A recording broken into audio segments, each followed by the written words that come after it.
एक गांव में एक बूढ़ा व्यक्ति अपने बेटे और बहू के साथ रहता था। परिवार सुखी संपन्न था, किसी तरह की कोई परेशानी नहीं थी। बूढ़ा बाप, जो किसी समय अच्छा खासा नौजवान था, आज बुढ़ापे से हार गया था। चलते समय लड़खड़ाता था, लाठी की जरूरत पड़ने लगी थी, चेहरा झुर्रियों से भर चुका था, बस अपना जीवन किसी तरह व्यतीत कर रहा था।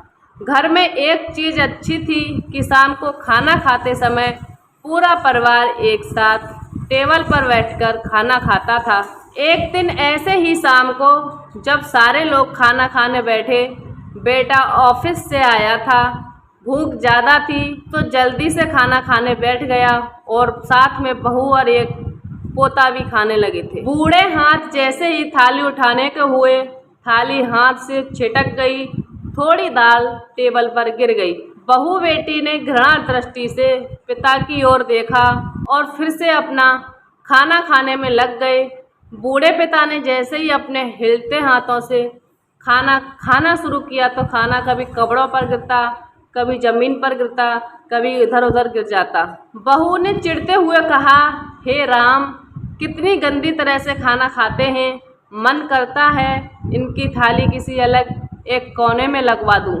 बेटे ने भी ऐसे सिर हिलाया जैसे पत्नी की बात से सहमत हो, और नन्हा पोता यह सब मासूमियत से देख रहा था। अगले दिन पिता की थाली उस टेबल से हटाकर एक कोने में लगवा दी गई थी और पिता की बड़बड़ाती हुई आंखें ये सब कुछ देखते हुए भी कुछ भी नहीं बोल पा रही थी। बूढ़ा पिता रोज की तरह खाना खाने लगा। खाना कभी इधर गिरता, कभी उधर गिरता। छोटा बच्चा अपना खाना छोड़कर लगातार अपने दादाजी की तरफ देख रहा था।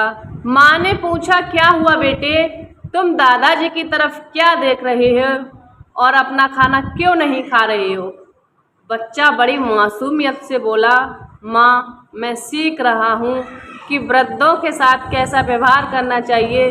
जब मैं बड़ा हो जाऊँगा, आप और पापा बूढ़े हो जाओगे, तो मैं भी आपको इसी तरह एक कोने में बिठाकर खाना खिलाऊंगा और आपके साथ ऐसा ही व्यवहार करूंगा। बच्चे के मुंह से ऐसा सुनते ही बेटे और बहू दोनों कांप उठे। शायद बच्चे की बात उनके मन में बैठ गई थी, क्योंकि बच्चे ने मासूमियत के साथ एक बहुत बड़ा सबक दोनों लोगों को सिखा दिया था। बेटे ने जल्दी से आगे बढ़कर पिता को उठाया और वापस उसी टेबल पर खाने के लिए बिठाया। बहू भी भागकर गई और पानी का गिलास लेकर आई कि पिताजी को कोई तकलीफ ना हो।